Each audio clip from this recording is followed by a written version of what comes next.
चुनाव कैसे किया गया है? ऑडिट ट्रेल के ऊपर, जो कि अकाउंटिंग सॉफ्टवेयर में ऑडिट लॉग एक जनरेट होता है, उसके बारे में एक सेमिनार आयोजित किया गया है, जिसके लिए हमारे दिल्ली से एमिनेंट स्पीकर कमल गर्ग जी आए हुए हैं।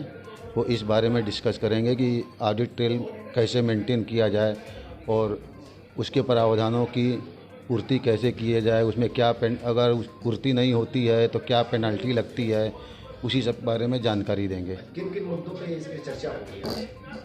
यही चर्चा हो रही है कि किन किन व्यावसायिक प्रतिष्ठानों पे ये लागू होगा और कैसे इसको मेंटेन करना है और इसके बचाव के क्या उपाय हैं और इसके ऊपर जो पेनल्टी लग रही है उससे कैसे हम बच सकते हैं। इन्हीं सब चीज़ों के बारे में डिस्कशन होगा। ऑडिट को लेकर तमाम व्यापारी भी परेशान नजर आते हैं, इसको लेकर क्या कुछ यहाँ पे चर्चा होगी? देखिए, ऑडिट एक कंपल्सरी चीज़ है और वो ज़रूरी भी है, जिससे कि किसी भी व्यक्ति के ऊपर जो टैक्स लायबिलिटी आती है उसका सही तरीके से आकलन हो सके। तो अगर कहीं कोई भी अकाउंट्स वगैरह प्रॉपर मेंटेन अगर शुरुआत में नहीं होता है तो बाद में उन चीज़ों को सुधार के लिए कहीं ना कहीं थोड़ी बहुत समस्या आ सकती है। लेकिन अगर उचित समय पे कायदे से डॉक्यूमेंट मेंटेन किया जाए तो इस चीज़ों को कम से कम किया जा सकता है। सर, पेनाल्टी की अगर बात आएगी तो पेनाल्टी किस तरह से? पेनाल्टी मिनिमम 50,000 से लेकर 5 लाख रुपए तक पेनाल्टी है ऑडिट ट्रेल की, अगर फॉर्मेलिटी पूरी नहीं करते हैं तो। एक्चुअली डिजिटल वर्ल्ड अभी नया आया है तो थोड़ा लोग उस पर ज़्यादा फोकस करते हैं, बट अकाउंट्स की फील्ड में हम लोग इसको इलेक्ट्रॉनिक डाटा प्रोसेसिंग के रूप में जानते थे और ये हम लोग बहुत पहले से इस्तेमाल करते हैं।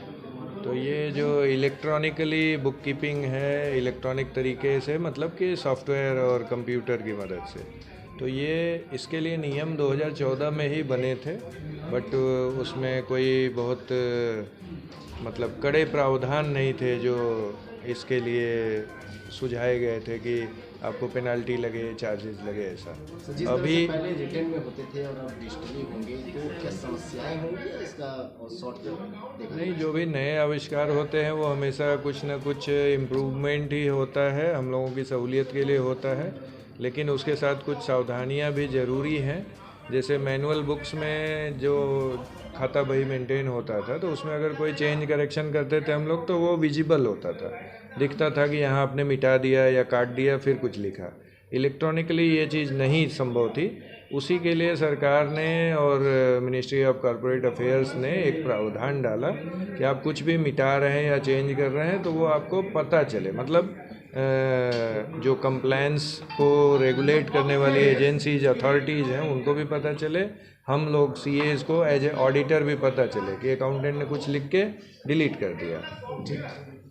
यहाँ पे आज ऑडिट ट्रेल पे सेमिनार है जो कंपनीज़ के लिए 1 अप्रैल 2023 से कंपलसरी होने जा रहा है कि अब इसमें एक ऑडिट बुक्स कैसे रखेंगे आप इलेक्ट्रॉनिक मीडिया में, उसके ऊपर चर्चा हो रही है। जिस तरह से ऑडिट बुक की अगर बात आती है तो अब डिजिटल हो चुका है, इसको डिजिटली कैसे मेंटेन करें? डिजिटली वही उसी पे चर्चा हो रही है कि आप कोई भी अकाउंटिंग पैकेज या सॉफ्टवेयर यूज करेंगे तो उसमें ये टेक्निक ज़रूर होनी चाहिए कि आप आगे सब्सिक्वेंट उसमें कोई अल्टरेशन ना करें, और करें तो उसका एक लॉग मेंटेन होना चाहिए।